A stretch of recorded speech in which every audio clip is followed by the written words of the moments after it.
Ça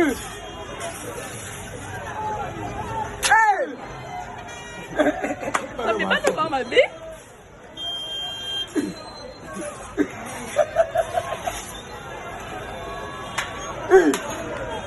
C'est-à-dire tu n'as pas vu que ça bandit mouninga les chaises awa.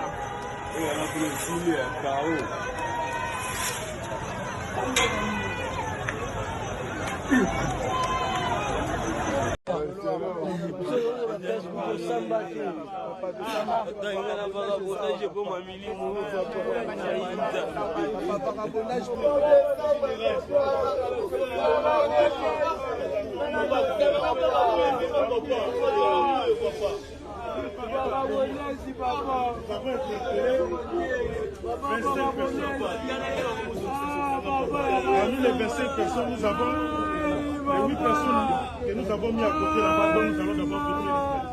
Donc ils sont encore. Mais les personnes ciblées sont ici devant. Ils sont au nombre de 17.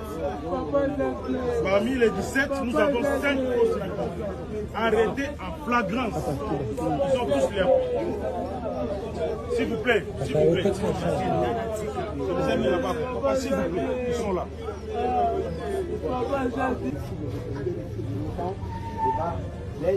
Nous sommes arrivés d'abord. Le plus dangereux, c'est toi, ces jeunes gens ici. Il y a l'autre là qui est une édition, qui avait la pelle, la grande route, et ça peut faire la lumière ou la flamme que font les gens. Il a cassé un véhicule des citoyens, on a mis la main sur eux, et les bandes. Et les 43 qui sont là.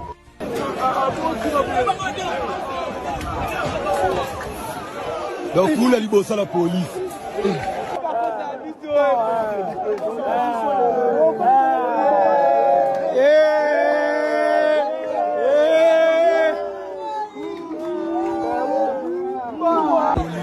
La police là pour une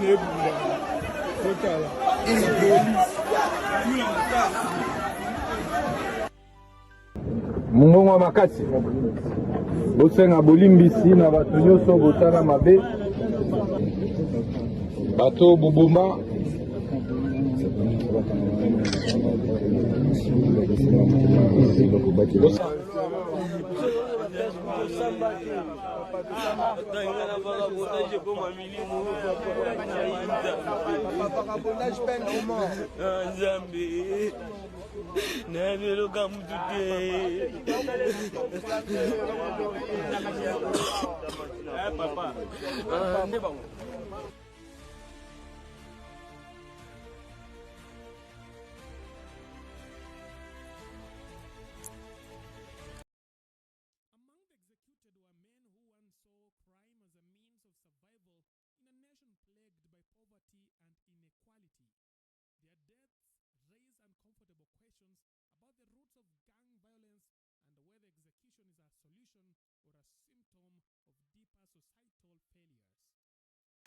Bunge, yeah, this is BAV, this is Bunge Audio Visual. Welcome back. So kumekuwa na mixed reactions on social media platforms after the DR Congo government carried out mass executions of 102 gang members. So today I'm going to talk about this viral video that has been ongoing across various social media platforms. Na imekuwa named, given the title Operation Zero Kuluna. So So from the video that you just watched, that's a video before the mass execution of Kuluna gang members from Congo aged between 18 and 35. They were lined up and their faces heavy with dread as they awaited their grim fate. So these members of the notorious Kuluna gang wamekuanga kisumbua sana huko in the Democratic Republic of Congo, but it has reached a point the government had to take a very decisive action so as to end this devastating stories zenye zilikuwa zinaemerge kila siku za the innocent civilians of DRC Congo kumalizwa. Historia wasekuwa injured, wasekuwa attacked, innocent civilians kuwa attacked, market areas kuwa attacked na hizi gangs. Jua waseni wana kushikanga mapanga, wanakuja wana deal na wewe kweli kweli, hawa sana mchezo.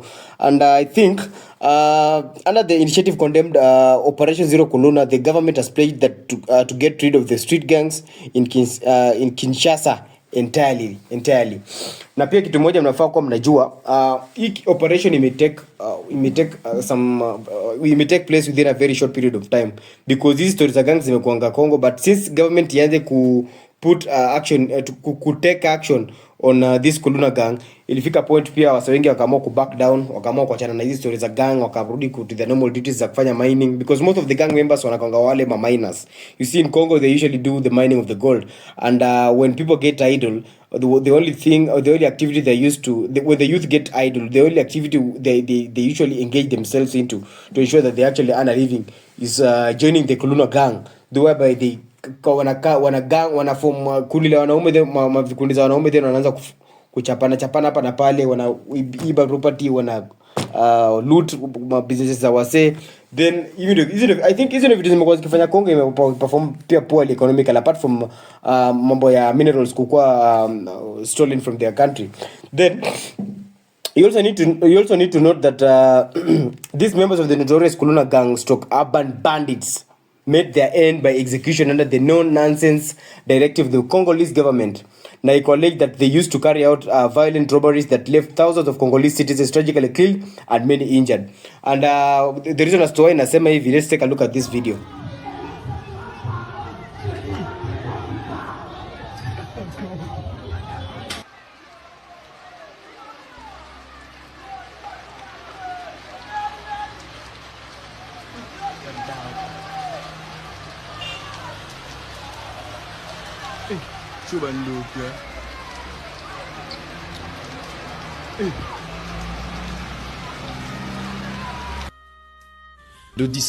You know, a 17-year-old minor, a child under the age of 18 who kills an entire family.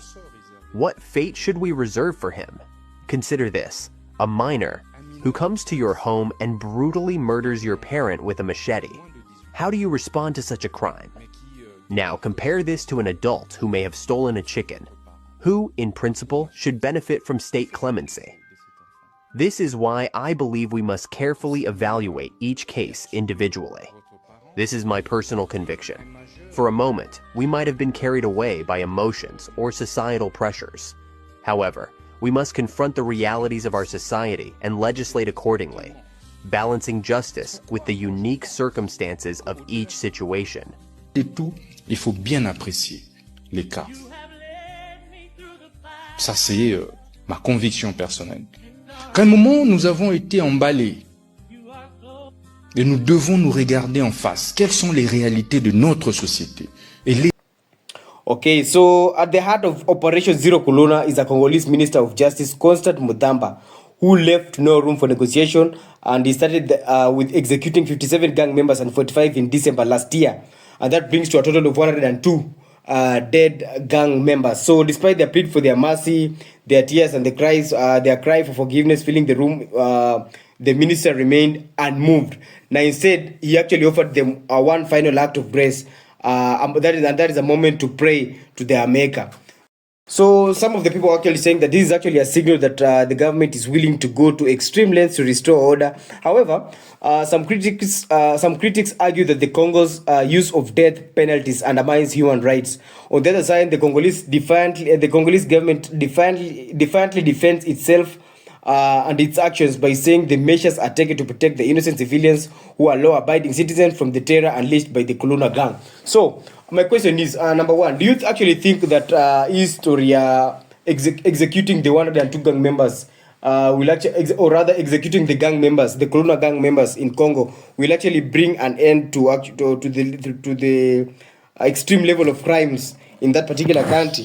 Or do you think these young individuals, or rather the youth who are actually part of the gang, need to experience what you call a fair trial, so that with time pia wanafaa kuwa rehabilitated na kuwe put into various constructive activities within the country? Because me believe our say pia waingilia hizi vitu juu crime. Even though, okay, I'm not actually trying to be passionate in this case, but kitu nataka tu kusema ni, if at all the youths of those of that particular country wangekuwa able kupewa opportunities maybe to pursue their interest in other kind of activities in the country that maybe zingesaidia the country's economy, like maybe the government giving the youth some small part-time jobs zinge weka mind zao zikuwe busy, because what I believe in is the moment as an individual umeanza kuwa idle, that is where all other shit ideas come into action, into life. Unaanza kufikiria vile utaanza kuiba kitu from another person, unaanza kufikiria vile utaanza kufight na mtu, because akonanga kitu mbaya kama msemo nyako idle. Once you are idle, you can really start developing bad ideas, and that might end you in might really put you into trouble. So what I would like to say is that, as for me, this is just my opinion. I feel that in as much as gang members have caused some sort of harm and injury to the innocent citizens, I feel wangekuwa presented to court, wangekuwa charged, na maybe hata kama wangepelekwa prison, wangeenda kufanya vitu kwa prison zenye labda zingesaidia the normal wananchi huku nje wenye kwa innocent.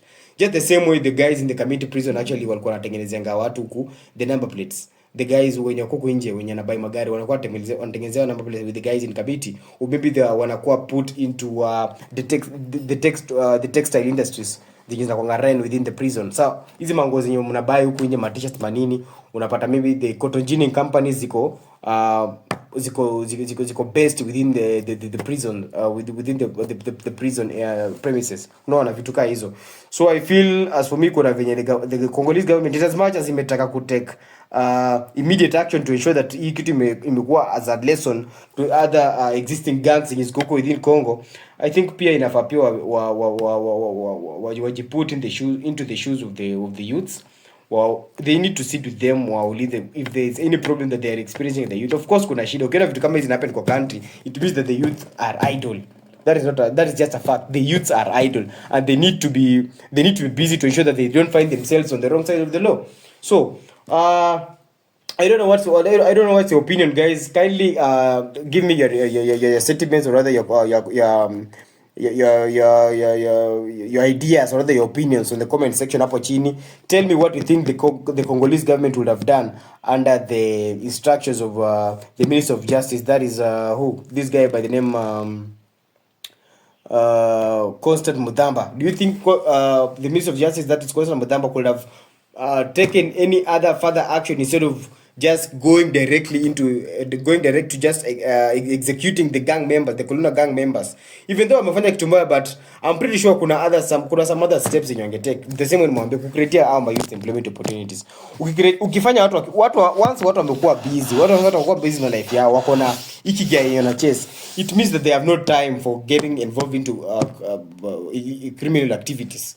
That is just my opinion, of which I believe ni kitu inaweza work. And this is the thing yenye countries kikuja put into practice. I feel economy yao pia inaanza grow, and there are so many things zenye zitakuja ku fade with time. Mambo ya crime rates, vitu za crime rates zirudi chini, unaona vitu za wasee kutumia drugs zirudi chini, si tu crimes, kuna vitu mob sana zinaweza kurudi chini. Prostitution pia itarudi chini with time, unaona, because we are prostitutes wanakuanga involved kwa prostitution because they are unemployed, hakuna opportunities, na si ati yojoana choices zingine, wako na choices zingine, lakini sasa shida ni there is no conducive environment ya kufanya hawa wase wa pursue their interests, or rather their respective fields in your specialize. So drop your comments up in the comment section. Let me know, do you think this is actually the right action that the Congolese government had to take, or do you think this was violating the human rights?